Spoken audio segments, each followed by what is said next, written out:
My name is Marshall Viad Summers, and I am presenting what I believe to be an important, what I call greater community awareness and understanding about the people of Earth and our presence in a greater community full of intelligent life, and what our emergence into that greater community will mean for us and can mean for us, both the opportunities and the hazards involved in perhaps the greatest event in human history.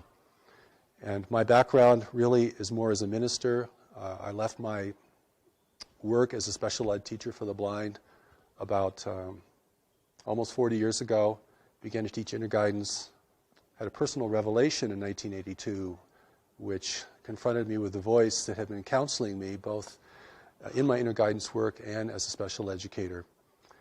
And that had a tremendous impact on altering the course of my life. And since then I have been receiving a vast body of teachings and insight, commentary called The New Message. It's a new message for humanity. And a big part of that has to do with our encounter with this greater community of intelligent life, because that has a lot to do with why we are all here in the world at this time.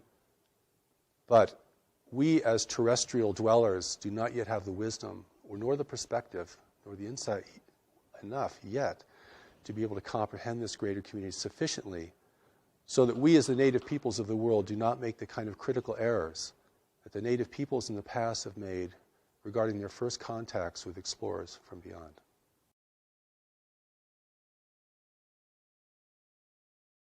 I consider the voice of the voice, the primary voice, to be an angelic voice. And it was this angelic voice that began to speak to me in my work with blind children. Because anyone who works with the handicapped has to be able to develop certain kinds of intuitive skills. You can't go by the book if you're really going to teach young people how to be independent livers or live independently. And so this voice grew in scope and power for me to such a point that it began to give me curricula to teach. And I taught that curriculum, and I also studied it. I also made myself the first student of my work always. And this built up to such a point that I had an epiphany of my own, because certainly that voice isn't here simply to make you feel comfortable or to make you happy, but to ask you to do something significant and to engage you in serving the world beyond what you had considered to be possible or even preferable before.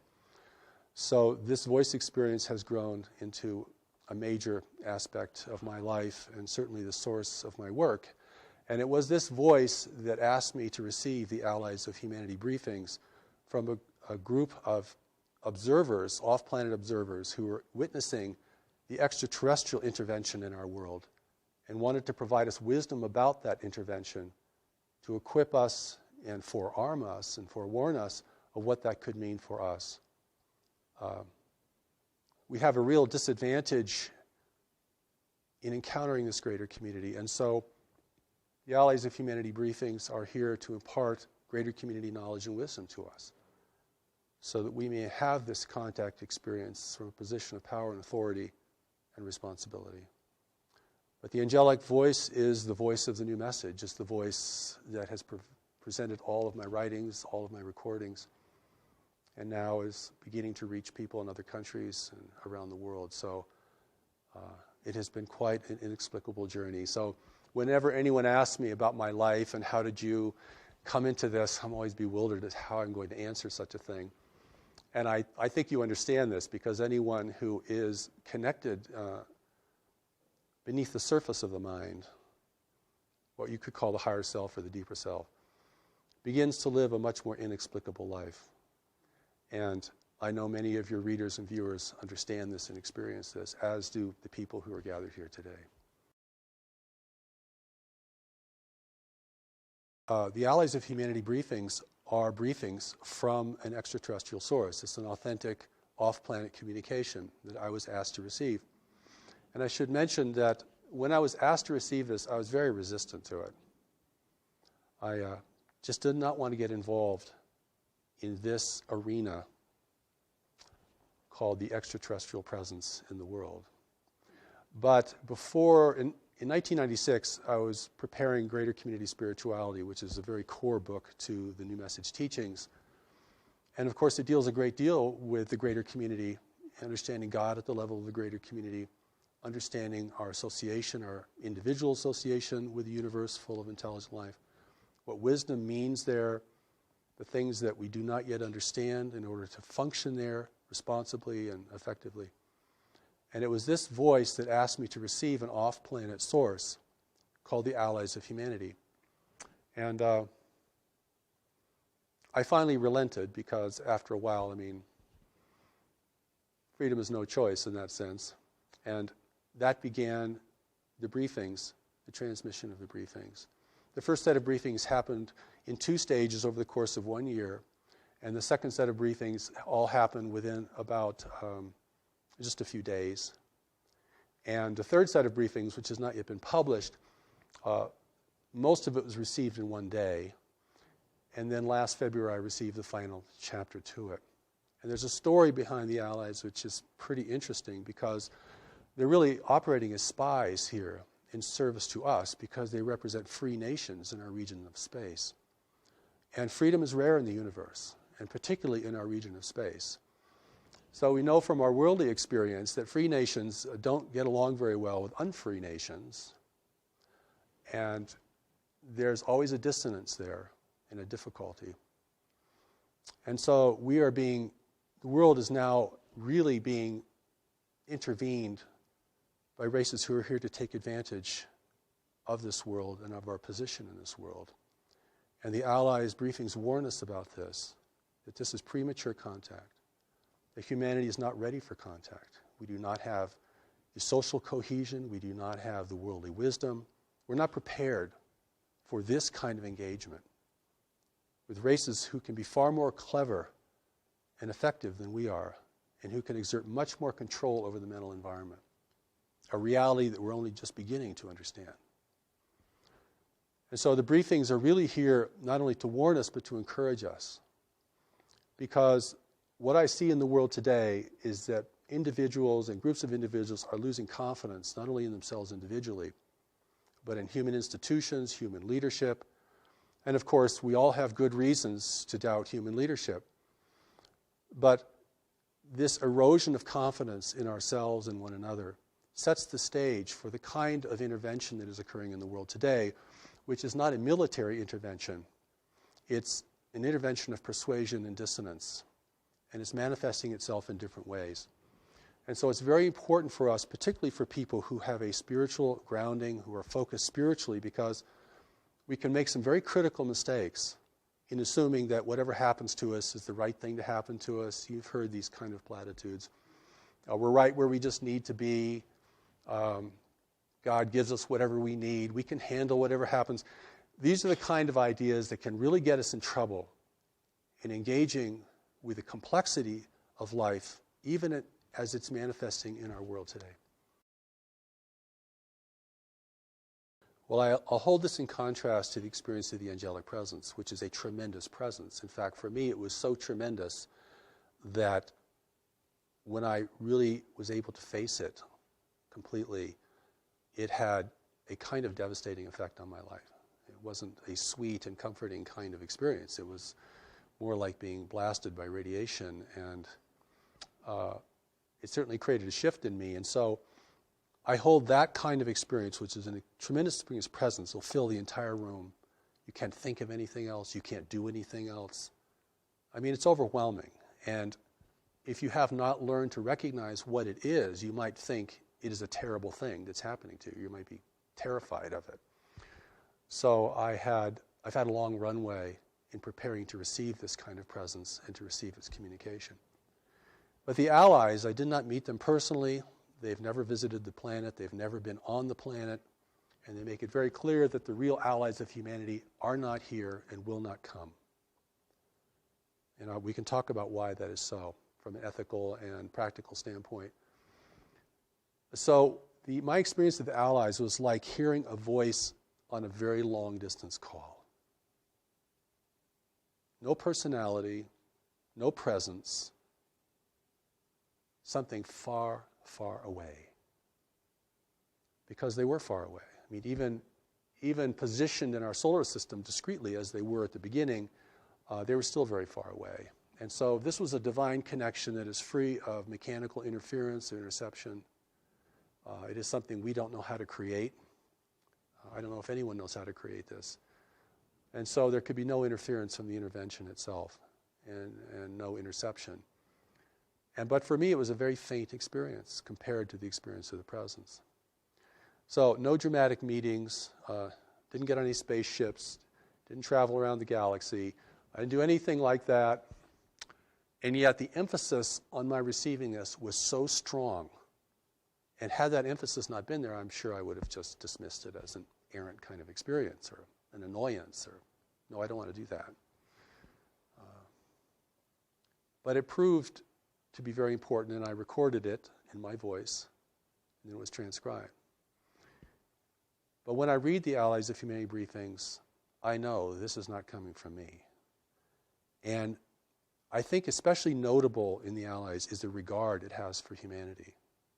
A seeming regard that's much greater than I think most of us have for our own selves as a race. I mean, we're a pretty clumsy, violent, and disorganized race. Collectively, we might be fantastic individually, but collectively we don't make a very good show in our local universe. And the Allies do comment on that. But for me, the engagement was very, very subtle. But when I locked into that, it was quite strong. I mean, the words flowed, the feeling flowed, the kind of beyond words you would hear in a communication had real power and efficacy, and certainly affected me, affected the people who were the first to listen to these. But it's just my voice. Whereas when you listen to the angelic presence speaking through me, you're hearing a totally different voice. I mean, it has somewhat like my voice because it's using my body as a platform. But that's clearly not me. In fact, we listened to one of the recordings this morning in our conference, which we call the encampment. And I listened to that voice and I thought, I wish I could talk like that. I really do, and I mean that. I've tried and I can't do it. You have a 40-minute presentation, it's word perfect, every sentence is powerful, the inflections are perfect, nobody can figure out what the accent is. I don't know. All I can say is I yield to that experience and to provide it to others and see if it is valuable for them. I hear it as a voice, and then that voice locks onto my voice, and then I can speak it and record it. It's way too fast for me to write. I've never been able to write these things down in the speed which they're given. Before I received the first set of briefings, I was kept up almost an entire weekend because I didn't really want to accept it, by this little voice saying, would you please receive us? Receive us. Receive us. And this was like a ringing in your ear. It was so continual. It's like a repeating message. But once I locked into the voice, I could speak it. And my inexplicable training has enabled me to do that.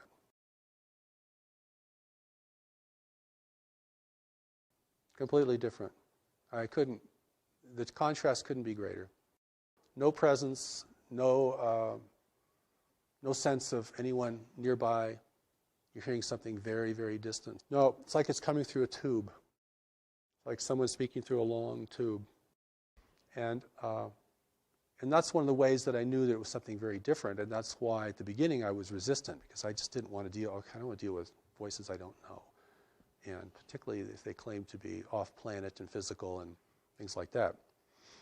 But what they reveal, I think, is pretty remarkable and very clear and very shocking. And not only shocking in terms of what we don't know, but shocking in terms of what we might reconsider that we think we already know about the extraterrestrial presence and what it means for our world.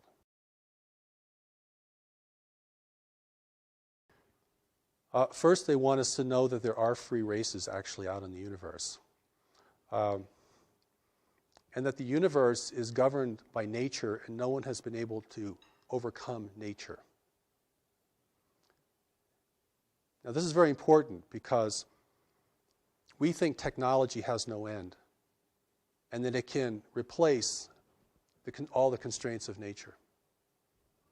And they make it very clear that The more advanced a race is technologically, the greater its need for resources. The more it has to be engaged in complex arenas of trade, the more it has to be uniform and undemocratic, and the more it's actually vulnerable to having access to what it needs from the greater community. And we live in a highly populated part of the universe where there is not a lot of frontier, where there are very strict rules of trade, a great deal of control over territory. It's not the Wild West out there, free for our taking. And war has been suppressed in this region of space. Conquest is suppressed. So if you want to gain influence over another world, you have to do it through other means. And the other means have been cultivated to a very high degree. And we're talking about persuasion and deception. Okay. And here we are, the native peoples of the world, thinking that we're in the center of the universe, that if anyone would come to visit us, they would come to help us, most naturally, because we are so important to the cosmos. And, we, of course, want higher technology because we want power. And we have problems here we can't seem to deal with, global problems, resource depletion, climate change, political corruption, a growing dissonance between nations over who have access to the remaining resources of the world, just one example. And so we feel very needy of help. See what I'm saying? And so the Allies briefings make it very clear that those who are in the world today will present themselves as agents of change and beneficial change for humanity. The world cannot be militarily overtaken because it would destroy its value. None of the races visiting our world can live here because of the biological hazard. So they need human assistance. They need us to use the planet the way they want it used. And they'll even use all of our infrastructure. And the reason that this is new and not ancient is because only in the latter part of the 20th century have we created an infrastructure that foreign races can utilize. The native peoples couldn't do anything for them. Okay, well, what about the times of Atlantis? The world's been visited throughout its history. There have been attempts to colonize the planet. They've all failed because of the biological hazard. And biological hazard is a very big deal in the greater community, and we can certainly talk about that if we have any time. And I think the Allies' intention is to warn us that there are different races of beings here, but they're all part of an intervention. And there are competing groups here in the world. And they're multiracial. So we may see them in different forms, and they can certainly project forms. I don't mean that mysteriously, I mean that technologically. I mean, they can project images holographically into our environment. And they will use our aspirations, our greed, our corruption, our uncertainty, and our insecurity to build their importance. And certainly, even at this point, they have enough human representatives and apologists in the world that will promote their importance and the idea that humanity cannot make it on its own, that our leaders are incorrigible, that our institutions are too flawed to be redeemed, and that we must have their health and their brilliance and even their spiritual enlightenment in order to redeem ourselves and to take care of our world in the way that we might aspire to. Now, what we don't understand is what constrains the intervention. People say, well, if they want the place, they should just come take it. I mean, if they're not taken by force, it means they're probably not violent, or they're probably not here to harm us in any way. But see, there's so many missing pieces to this puzzle that we can't add, that I think the briefings attempt to add in the most clearest and lucid manner possible. I mean, your 10-year-old could read The Allies of Humanity and get it. Okay, so it doesn't require a highly sophisticated notion of dimensions or dimensionality or spiritual dimension or political astuteness in order to read the Allies briefings and realize what they're telling you.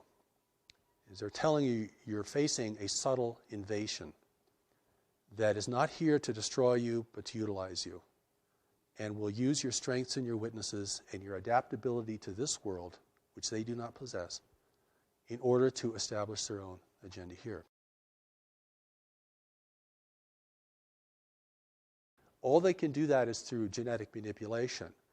But even genetic manipulation is a very time-consuming and difficult task. And that's why the intervention has taken a very slow pathway. It just happens to be the most effective way to ingrain yourself in the consciousness, in the biological reality.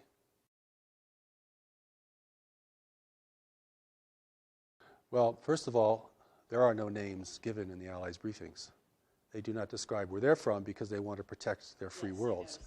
They also do not describe in names the races who are here because it would be meaningless to us, or it could certainly generate a lot of fantasy and speculation.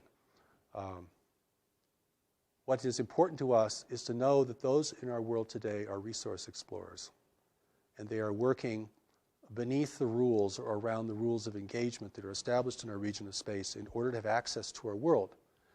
If it appears to outside observers that their presence here is not resisted or denounced, then they have, within the rules of engagement in our region of space, they can be here without setting off alarms to their competitors or establishing official oversight problems.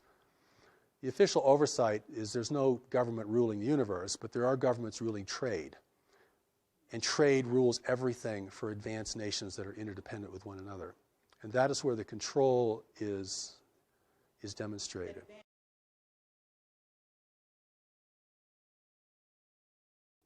Whenever I talk about this, I have to kind of paint a picture in the background because the picture is very different than what most people think today.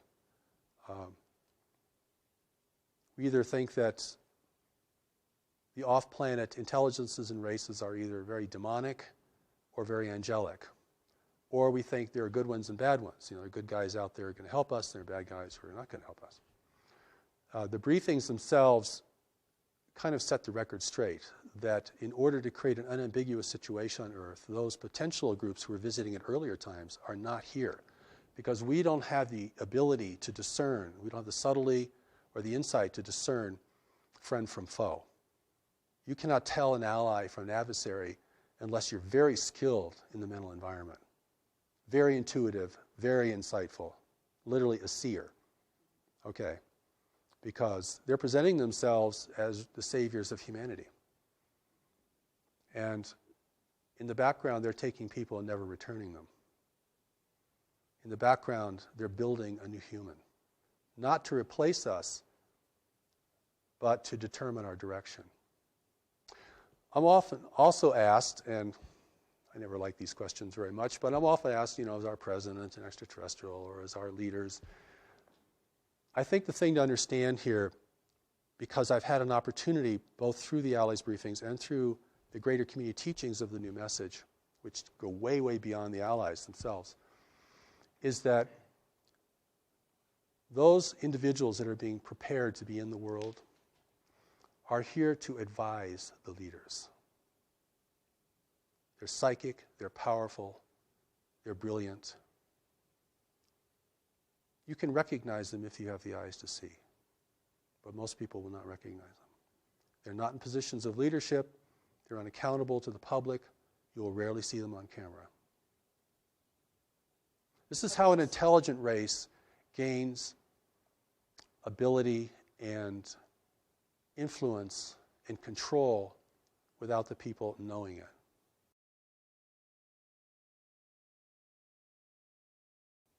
Large nations, if they become involved in networks of trade, have great influence over each other. And it's a very competitive environment. The universe, our universe that we're going to have to deal with, isn't a big frontier with a bunch of uninhabited Earths out there that we can go migrate to when we've just completely used up this one. And this reality is a very competitive reality. And so the skill in mental environment, the skill in persuasion, the skill of seers, the skill of things that we might hold to be very spiritual, but now have been used or are used in a very mundane and even invasive way, are used a great deal. I mean, once the rules are established, everyone figures out a way to get around them, or to skirt them, or to operate within them effectively. And of course, we're like the young child that goes into the big city. No, we don't know anything about the social reality, the political reality of that metropolis. And it's our naivete and our innocence that makes us probably endearing. I think you get this sense of endearment when you read the Alley's briefs. They think we're very sweet, actually. But they also indicate that you know some things we don't know that could destroy us. And not having any idea of what the reality is beyond our solar system is a tremendous disadvantage. So those forces in the world today are not, operating in a military sense, but they're infusing themselves into the hierarchies of religion, government, and probably even more specifically or more greatly in commerce. This is the complexity that gets really difficult because different nations have been contacted by different groups. And certainly I'll say a few things that might shed some light on this. One is, if you want to gain ascendancy in a world and have your presence be the most trusted presence, then you have to weaken the strongest nations. And one of the ways you weaken a strong nation is by engaging it in intractable conflicts. And then begin to erode the confidence of its people in that nation. This is very much about persuasion and acceptance, okay? I make this emphasis about war because our whole orientation to space is war. Star Trek, Star Wars, War of the Worlds. This is where we're coming from as a people. We think the universe is just another big battleground between empires and freedom fighters and all this kind of stuff, which is a total projection of, our reality here on Earth. But the truth is, we're facing a non-human universe. And that alone is enough to give people chills. We're facing a universe that does not value human values. But we're also facing a universe that, like every other creature, requires resources to live, has to deal with competition, has to deal with provision, has to coexist with others. So our emergence into the greater community is an emergence into a much more sophisticated and complex environment. And we're going to emerge into this greater community because we can't stop. It's happening, not because we're going out and finding out what's out there, but because what's out there is coming here. Not all of what's out there, but some of it. The briefings also indicate that there are very few worlds in the universe who know of our existence. Because those who do know keep it a secret. Fewer competitors.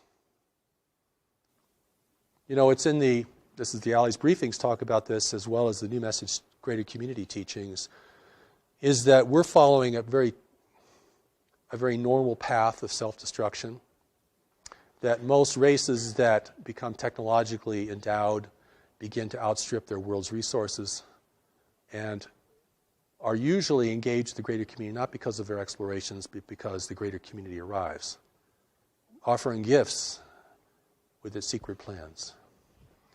And that's how that is the inducement. The inducement is not just to be a conquered people, because we'd resist. And if we resist, they couldn't function here, and they destroy the value of this world. But if we can submit, and if our desires and our ambitions can be enticed, then that's the best weapon there is to make the enemy drop their weapons and join you according to the engagement that you present.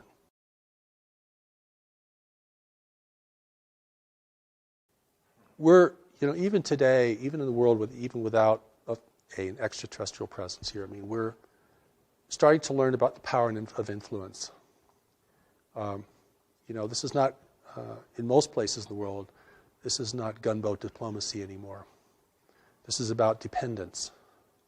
a nation becomes dependent upon what you purchase from them or provide them, then without changing their flag or their language, you begin to determine the course of their destiny. You don't really want to occupy them because that is way too expensive and difficult. You don't want them to resist you because that's way too difficult. And this is beginning to give us a picture of how nations influence one another in a greater community where the level of sophistication is much, much higher and where the psychic abilities are much higher. So I always want to take this into a larger arena of life, and also I hope we have time to talk about what the connection is to our core spirituality, because we are in the world today for a purpose, each of us. We're here to be in a time of transition and danger in the world.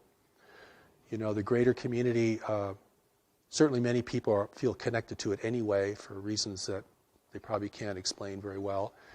And it's certainly going to be part of our collective and individual destiny.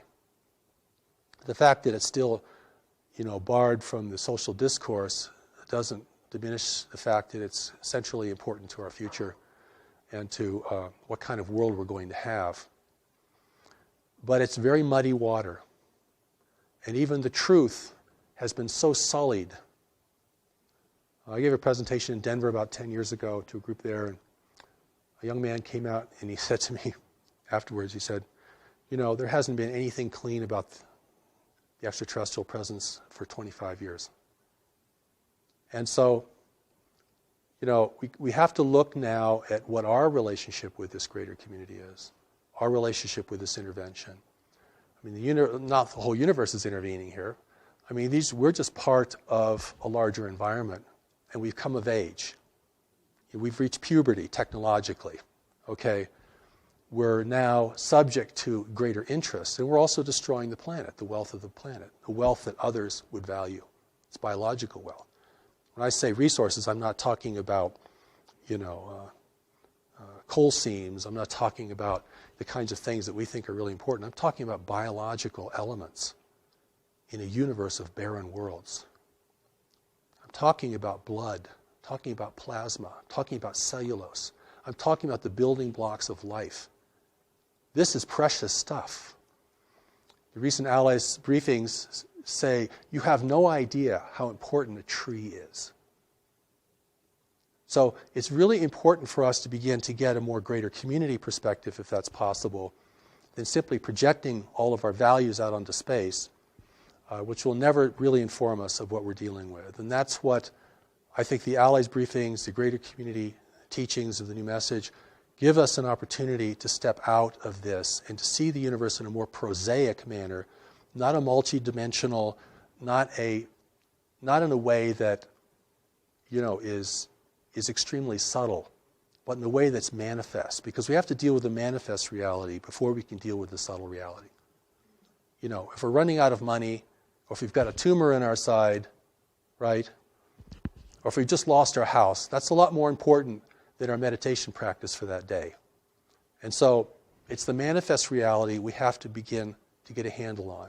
And that's not as complex, I don't feel as complex, or as mystical, because this is level confusion. Level confusion is a real problem here, because there are different levels, and the levels present different kinds of things to us.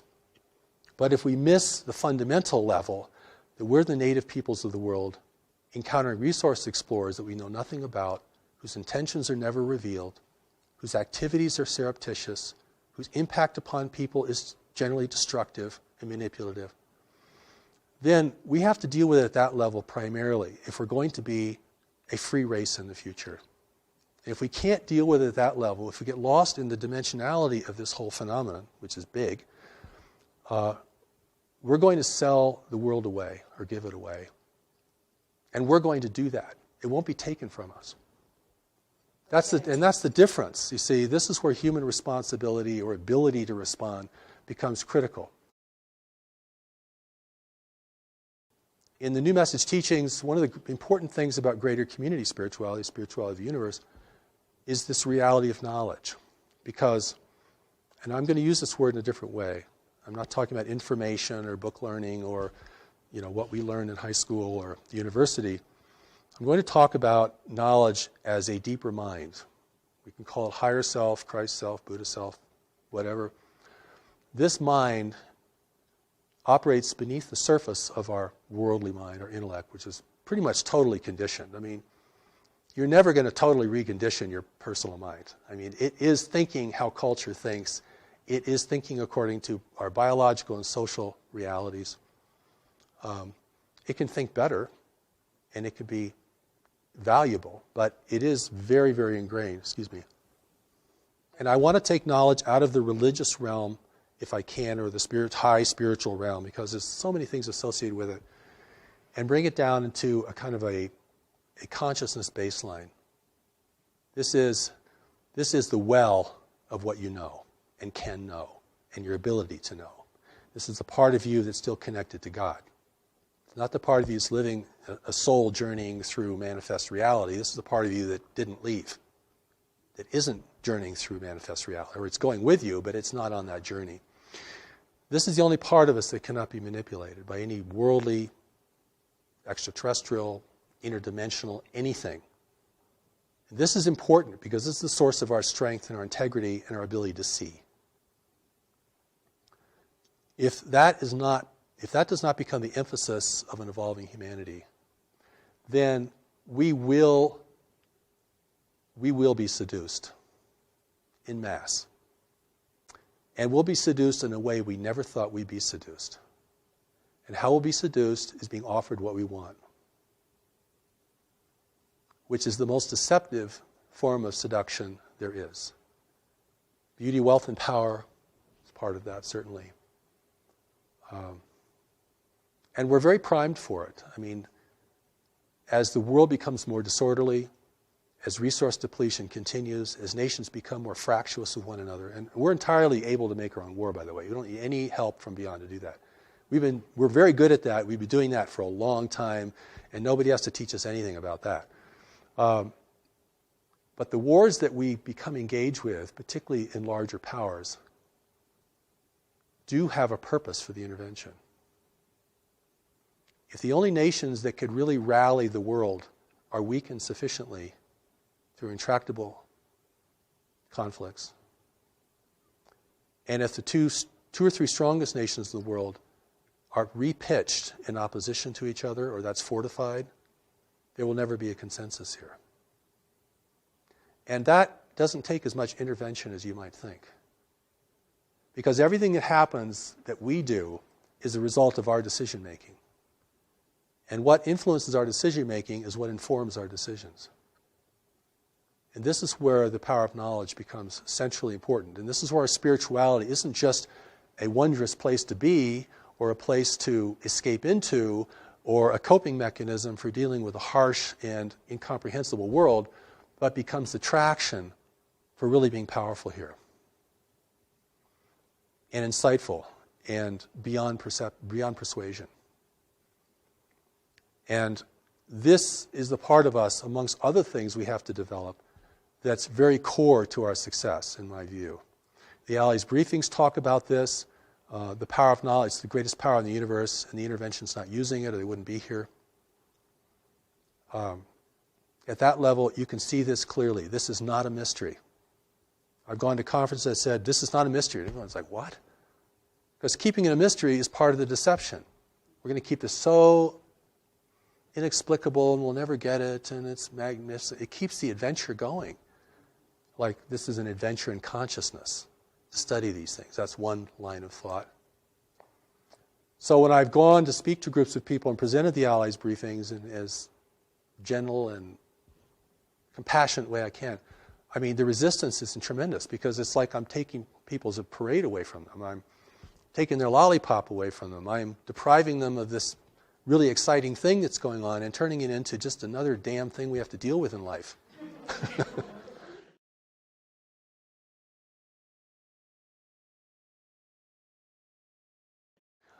I'd like to talk a little about God, because God is a part of this. And we are spiritual beings with a spiritual origin and spiritual destiny. And I think our spirituality is actually one of the core strengths of humanity in a universe of highly technological and secular worlds, which predominate in our region of space. We do not need to look for other races to spiritually enlighten us. We actually have the materials to do that ourselves, and have actually done fairly well in keeping the mystery alive here, where it's died in many, many other places. When I talk about God, I'm not talking about our various belief system in ultimate power. And of course, whenever the word God is mentioned, people run into all their dissonance about religion and all issues about religion and organized religion and so forth, except to say that the thing that is going to enable humanity to enter into this greater community as a free and self-determined race is going to have a lot to do with our spirituality. And I don't mean our spiritual belief or the subtleties of our spirituality. I'm talking about the part of us that is connected to it firmly and immutably. Because if that's the only part of us that cannot be manipulated by any worldly or otherworldly force, then that represents the source of our wisdom, our strength, and our unity with each other. Because in facing the intervention in the greater community, we are certainly facing an adversity that we're unaccustomed to and do not really know how to discern very well. And I don't think anyone in government really knows how to discern it either. I don't think there's a secret group that's got all the cards on the table. And they're being influenced as well. So it comes down to what people see and know and their responsibility within themselves and to others. Because this is what enables the native race to rally and to begin to question, at least question at the outset, the meaning and the value of this. If we're hungry for technology from beyond the world, which is part of the inducement, it's liquor for the natives, for sure. If we want others to come and rescue us, that will be accommodated. If we want an overseer in the world that's non-human, that will be provided. But it's really, we have to grow up and become responsible. If we're going to enter this greater community, you can't have a nation run by tribal conflict and warring nations. And so in adversity here is the opportunity. And the opportunity is the intervention and the breakdown of environmental stability in the world are the two things that can prompt humanity to unite in its own defense. It has to be that powerful to overcome our attitudes, our beliefs, our history between nations, the contention between religions, all the things that fracture us and are fracturing us further and further and further, most of which we're doing on our own. The interventions can step back and just let us degrade ourselves down. They'll help us do that in certain ways. But, we're doing a pretty good job, even if we didn't get any assistance. The opportunity here is really that humanity has to unite to be in the greater community. There are 3 requirements for freedom in the universe: self-sufficiency, unity, and discretion. Now, we're clearly losing our self-sufficiency at an alarming rate. And we're spending tomorrow's inheritance like there was no inheritance. We're selling our children out, frankly. We're going to use up everything as fast as possible, always thinking that the well will never go dry. And the world is going to reshape itself to assist us in that as we degrade the planet and change its natural balances, which have enabled the rise of human civilization. Those balances, if they become imbalances, can reverse that process. We have to become united, not that we're all clones of each other or we all live under one flag, but the cooperation is, united we survive the greater community, divided we fall to it, eventually. And the third is discretion. We're broadcasting out into space our wars, our foolishness, our comedies, our tragedies, everything. Discrete observer may never understand our nature, but they can certainly understand our tendencies and behavior. That will have to stop. Free nations do not broadcast, except to each other in ways that are very safely encoded. The price of freedom in the universe is unity, self-sufficiency, and discretion. If we require other nations to provide our core resources here, human freedom will be lost. I don't care what your political persuasion is, what country you come from, what your religious belief is, what inner voices you listen to. That's the name of the game. I mean, I've spoken to conspiracy groups before, and human unity is just a big flag. It's the red flag. When I talk about unity, I'm talking about responsible management of the planet and cessation of human conflict. Not just purely for moral or ethical reasons, but for really practical reasons. I mean, we're going to have to protect the arable land of the world. We're going to have to protect fresh water and renew fresh water. We're going to have to do all this stuff, or we are not going to have a future, or not a desirable one, certainly. And that is part of the reason the intervention's here. The other part of the reason the intervention's here is we're at the threshold of becoming technologically powerful enough to discern it effectively and to communicate out into space that we don't want anyone messing with us. Stay away, please. We're not ready. We'll let you know when we're ready. That's why the real allies of humanity, or races that could become the allies of humanity, are not interfering in the world today because it's highly unethical for them to do that.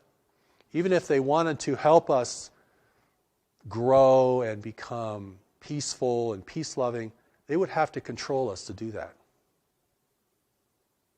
Or they would just send their wisdom, like in the Allies briefing. They just send their wisdom. They're not sending, advisors down here to encourage us, persuade us. See what I'm saying? There's a big difference between sharing wisdom with somebody and beginning to control their life, or trying to control the life or the outcome.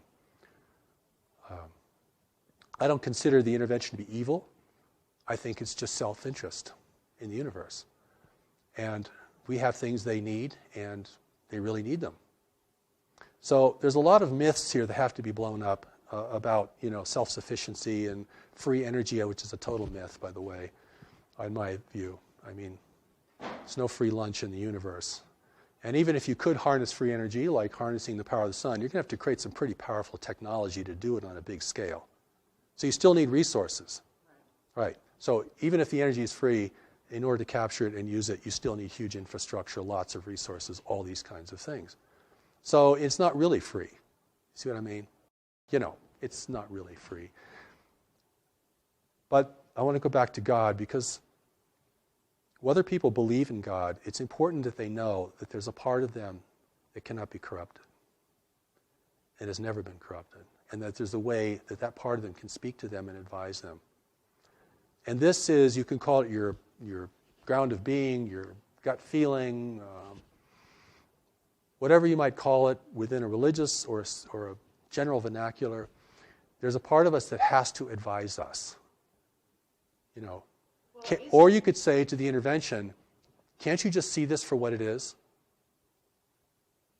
50 years of UFO research, can't see it for what it is. Why is that? 50 years of UFO research cannot see this. Oh, we know we're being visited, sure. We knew that 50 years ago. Haven't gotten any further, really. We got lots of sightings, got drawings and radar and tons of speculation and lots of kind of science, pseudoscience, all kinds. But can anyone say, what is this?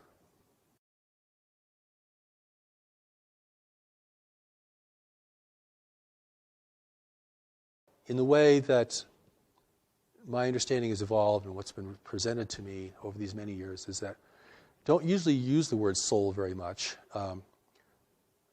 I describe it more as there's a part of us that's still connected to God, that's very wise and looks on everything with much greater discernment and depth. There's a part of us that is disconnected from God, and we live in the part most of the time that is disconnected. And that's almost the price of being in the world. Because if you really had full God awareness, you either wouldn't want to be here. It's way too dissonant. Or you'd have to be here on a major mission, and you garner a lot of resistance. And that, in that sense, that's enough. If you know that a part of you is wise and a part of you is not wise. and you can distinguish that on an increasing basis in your own experience, then whatever your religious affiliation or belief or ideology might be, you can relate to this. I mean, people know what I'm talking about. You know, when I've gone to foreign countries and talked about the intervention, oh, they know, no problem getting that. Hey, we've been intervened with for centuries. We're being manipulated right now. I mean, there's no pretense of freedom and democracy and, you know, nobody can affect us because, you know, we're God's chosen race. And people know exactly what you're talking about. I mean, it's just from a different source. Oh, okay. Yeah, I can get that. And so it's this ability to see, recognize, and know things that's going to be very key. And it's, you know, it's under the radar of the intellectual conversation. And in my view, it ends up in the final hour being the most important thing. Because we're never going to fully understand the intervention, how it works. We might finally figure out its impact on our governments and the way they behave, which I think a lot is being done there. I think on our end of the spectrum, we're putting a lot of things together. Because that's the part of us that's going to capitulate first. You know, and I want to say one more thing about that, if we have time. One of the arguments for intervention is that intervention threatens our economic interests. And therefore, our economic interests, you want to thwart intervention. But it's really the opposite. Our economic interests would be the first to be persuaded. If you can give power no one else has, one little piece of technology, which may be a trinket in the universe, if that gives you supremacy in your world, your business world, your life, oh boy, that's unbridled greed right there.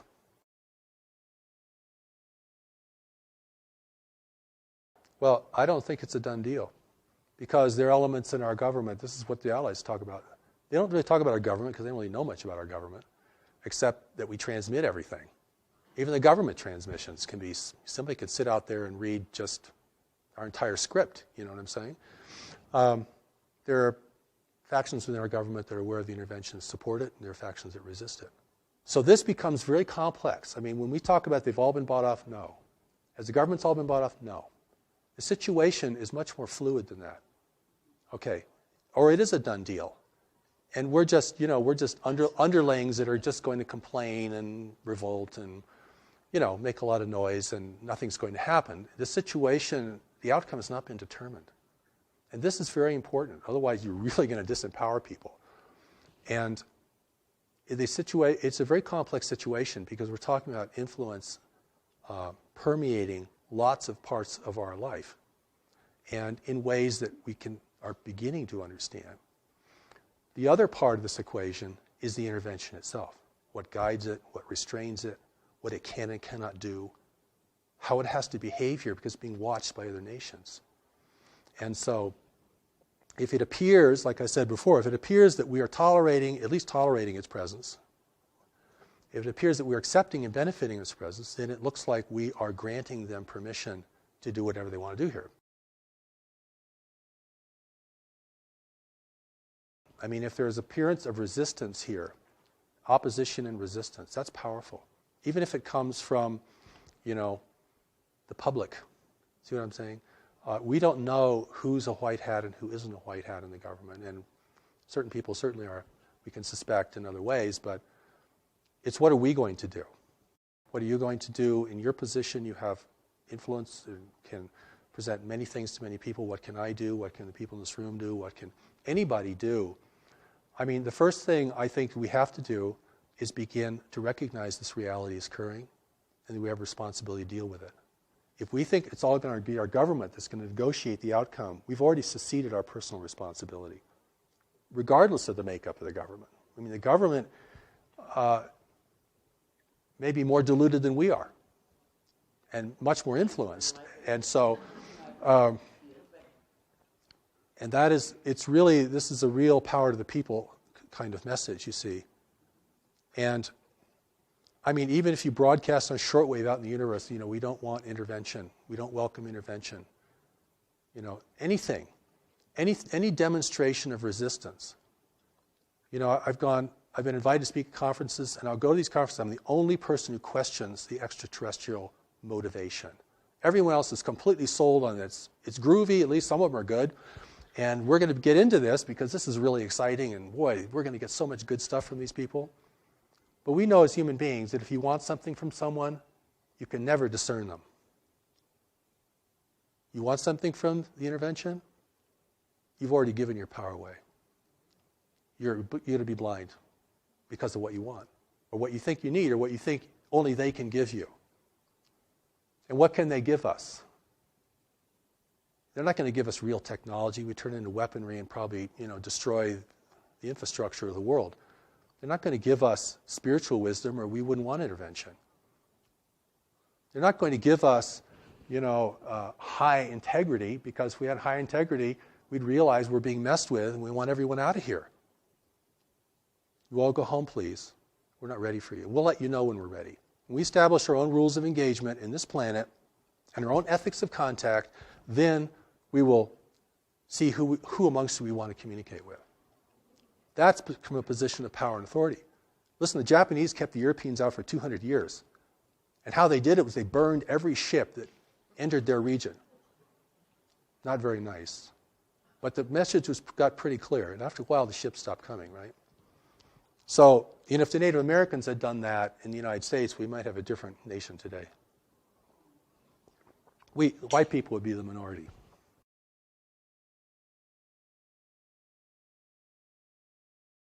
I would say that we can be ready, and we're not quite ready. We have the resources to be ready. We know more about this planet than any other race in the universe. We're the only race in the universe who could survive here successfully without a great deal of adaptation. We know more about our nature than any other race in the universe. We know more about our history and our tendencies than anyone else in the universe.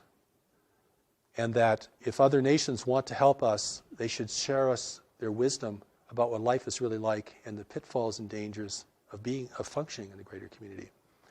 So my emphasis through all of my work is to empower people to be strong, effective, and compassionate. But we're going to need strength. I put that first, because you can't be messing around in the face of the greater community. This is big time life.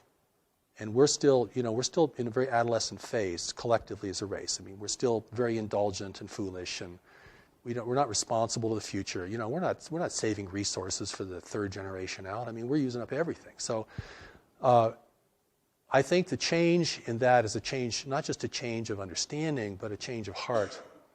To realize we are the stewards of this planet. If we want to continue to be the stewards of this planet, individually we're going to have to learn some new things. And we're going to have to become really strong and honest and effective in our lives. And this is about individuals now. This is not about going to change the government. I think that's pretty hopeless as the first step. We're not going to get them to divulge their information, because if they ever do, it probably wouldn't be whole or complete anyway. But we do need to learn about the greater community itself. We do need to learn about our personal strengths and responsibilities. We certainly all have to get our own house in order, personally, individually. And that's kind of that's a great starting place, of course. But, humanity can never give up. And the intervention is either here to win us over or discourage us from resisting. That's the power of persuasion. And I look around, I see, many people are on a downward spiral. They're losing heart, they're losing faith, they don't know how to handle their life. They're getting very discouraged by what they see in the world around them. Their own sense of inadequacy can overtake them. So, you have to build the person up. If you want to take them into a battle of who's going to control this world in the future. And this is a battle at another level, all right? This is like warfare at another level. Okay, we're not going to be clubbing each other over the head. But we are going to be determining, what has power and meaning in the world. And that's why, in my work, we present the Steps to Knowledge. It's available online. You can go read The Allies of Humanity at alliesofhumanity.org. Go to newmessage.org and study Steps to Knowledge. Putting tremendous things available so we can reach people not only in the Western nations, but all around the world. And something like 60% of the planet has access to cell phones now. It's amazing. And so that education orientation has to happen, because no one on earth is going to win if an intervention is successful here. there are no winners amongst us. The profiteers will be subjugated just like the rest of us in a controlled world. And, we're rich or poor, whatever our race, nationality, we're in this together. This is our world. And we're going to have to really re-earn the right to have it be our world. We're going to have to clean it up. We're going to have to build kind of networks of cooperation even just to do that. So I'm talking about something very expansive, very complex, but the incentive has to be there. And the incentive isn't just for wonderful things. The incentive is also the fear of failure, because we can fail. And there's nothing wrong with being aware of that. You don't have to be terrified of the world to be aware of that. That's just a reality that we know we can fail. And if we understand that correctly, without denigrating ourselves, then we know we have the power to rise to occasions. And certainly there could be no greater occasion than this.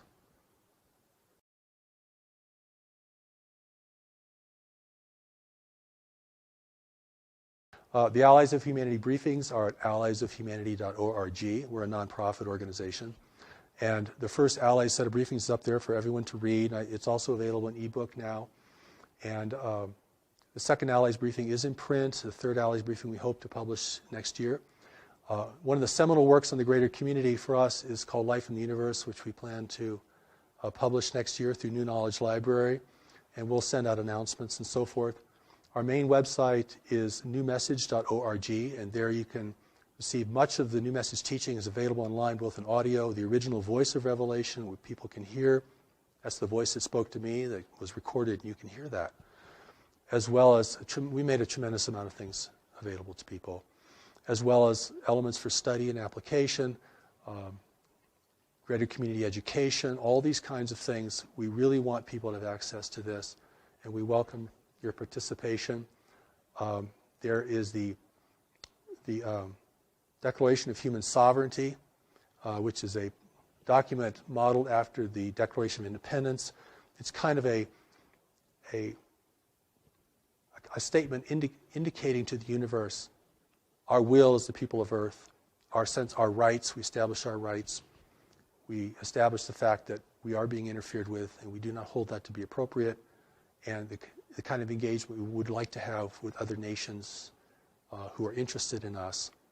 And that's a very powerful document, and I think, there's already minds working on this. This is, we may think we're alone, we have a small group, or maybe we're all alone as an individual, and we're trying to put all this together, but there is a groundswell around this, and there is a greater community awareness that's growing.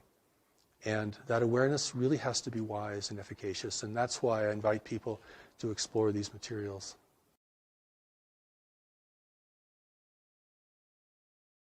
I'll deal with the prosaic first, and the things that we can all touch upon is the fact that food, water, and energy are declining resources in the world, and will be increasingly so. And those things, which seem the most ordinary kinds of things, may in the end prove the most difficult for us.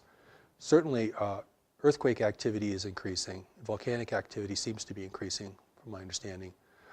And but I think the thing that's going to create tension between nations and in communities and within our own personal lives is going to be really the fundamentals. And the fact that when you look out on these beautiful mountains here, and I don't know if your camera can take any of that in, you're going to look at a dying forest. That's a dying forest out there, beginning to die. That's because the planetary climate has changed only 1 degree Fahrenheit.